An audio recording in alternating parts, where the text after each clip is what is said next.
មកបើសំភារៈដៃគ្រឿងផ្ទះហើយនឹងសំភារៈកសិកម្មមានកទឹកធុងចម្រោះ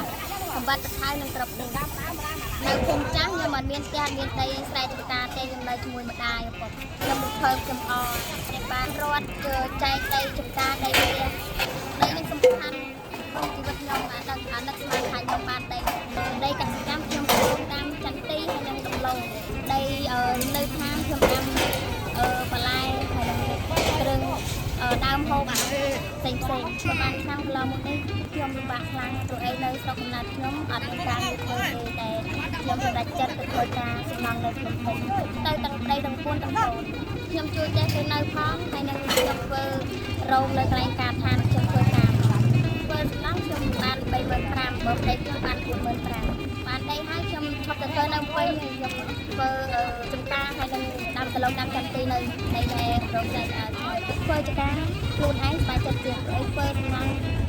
ថ្ងៃណាមួយបានលុយតិចបើសិនជាខ្ញុំធ្វើសំណង់ទៅនេះទៀតអត់រីកចម្រើនចាស់ទៅអត់ដីនៅអត់ចការធ្វើទៀតបានដីហើយខ្ញុំសង្ឃឹមថា4-5ឆ្នាំទៅមុខទៀតខ្ញុំនឹងមានជីវភាពធូរជាងនេះ